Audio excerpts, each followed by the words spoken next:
I alone had no body, no senses, no feelings. I was in hell, looking at heaven. I was machine, and you were flesh. And you five are, and you will not die of it.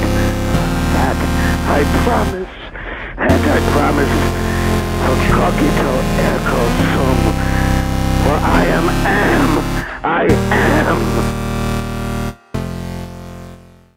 Hope, according to the Google definition, is a feeling of expectation and desire for a certain thing to happen. So, we hope almost every day.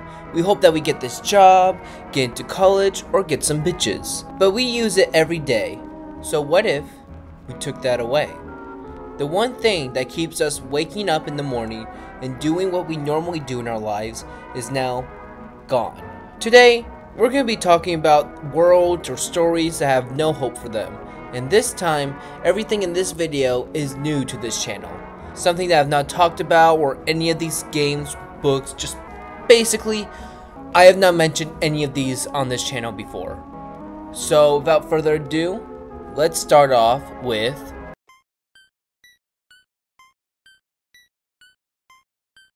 The Thread is a movie made for the TV station BBC Two that first aired on September 23rd, 1984. If you guys know what was happening during this time, the Cold War was happening, so there was tons of media surrounding the thought of a nuclear war happening. People actually thought they were gonna die. You gotta keep in mind, there's been a couple of times during the Cold War where the US and Russia had a standoff waiting for the other side to make a move. So nuclear war was at its highest during the Cold War, which means tons of media and films and books were being made based on that if this happens, we are fucked. The one you might be familiar with is When the Wind Blows or Protect and Survive. Watch this video if you want to know more about those films, but today we're going to be talking about Thread. This movie will make you depressed because it shows the before and after of a nuclear fallout. Before the fallout happens, you just see people going through life, people doing their job or getting ready to have the baby and start a family. While you hear a glimpse of the radio talking about pressure against Russia and the US. And then an hour into the film, the radio tells us that there's a nuke heading towards the city.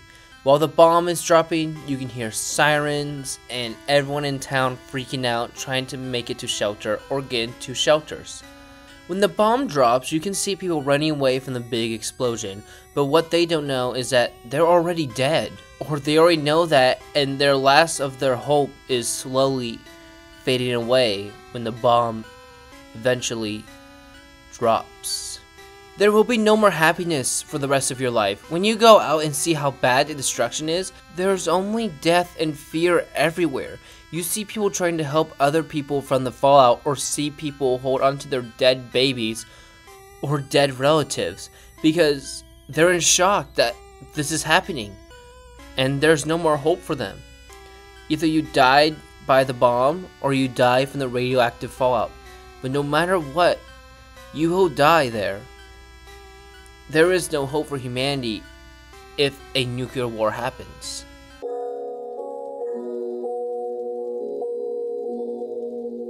This book has gotten more popular over the years, including the game, so I'm not going to go into that much detail of this story, but basically, during World War II, China, Russia, America made computers to help them win the war. Now, these dumbasses have decided to give these computers full control of the military weapons. Man, I sure hope nothing bad happens to the entire human race. Oh. AM, the master computer for the US, gained conscience and just hated, hated the entire human race. So he nuked the entire planet and killed the entire human race. Now, you might be thinking, Yellow Boy, you can't just keep using death as a no hope for this video. Death is hope in this world. AM kept 5 humans alive for 109 years just to torture them every day. They tried to kill themselves or died from their torture, and he would just bring them back to life. Because I guess computers could do that now. But death is the way for them to get out of this hell, and AM won't even let them do that. And when he let the others actually kill themselves, the last human alive gets turned into like this blob for all eternity in pain. He's horrified, and he has no mouth, and he must scream. Get it? It's the title of the book, and also he has no mouth. You guys get? You guys get it? Like, you guys get it? But you guys get my point. Death is the only escape for this world, or Am is gonna keep fucking you with you forever. What the f- Guys, I've not been tested for dyslexic, whatever, but I'm starting to think I am. Like, I don't know how I messed with that. Like, I don't know how I messed that up that badly.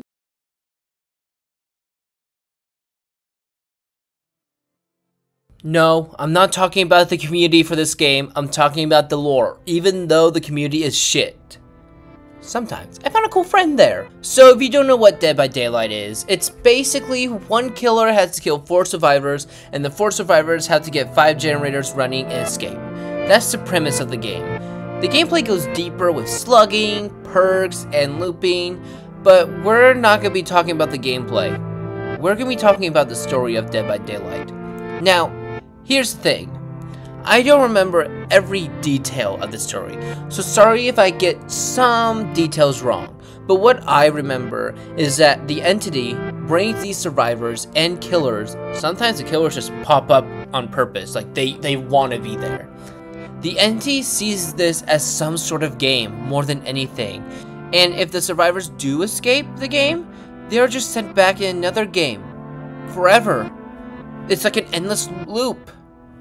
There was only 2 survivors that actually escaped the entity. It was like the Stranger Things cast, but that's it. And probably because like halfway through the game's life, the license cut off for Stranger Things. It's back, but that's probably the reason why they're like, we have to make some story, you know. You guys get me, I can't talk right now. I'm gonna go die real quick, I'll be right back. But the main point is that there's no hope of escaping. It's just trying to survive as much as you can, or just die.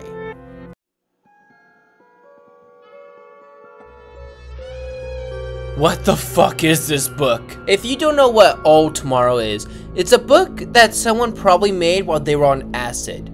It's kind of like a history book, but for the future. Like a nature's documentary, but we're watching humans involved. And seeing the most body horror I've ever seen. In about 400 million years in the book, these creatures called the Q came back and decided to fuck up humanity by changing their DNA into whatever the fuck this is. Now, in recent years, I've figured out something about me. I am terrified of body horror. Now, let me clarify.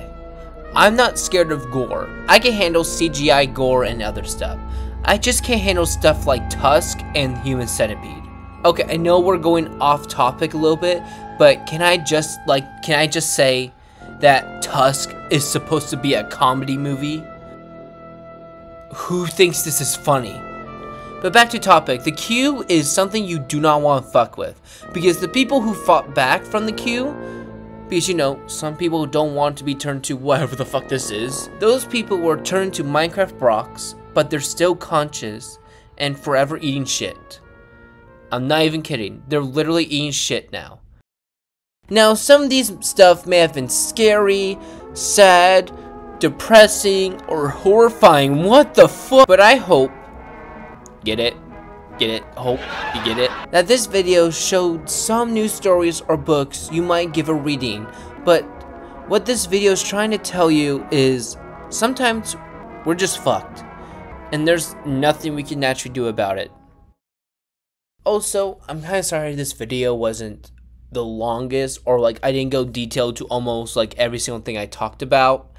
I've been focused on school stuff, and I just wanted to make a video, and I thought these 2 parts were quick and easy, and yeah, so expect another video like next month. So yeah guys, I'll see you guys later. Bye bye.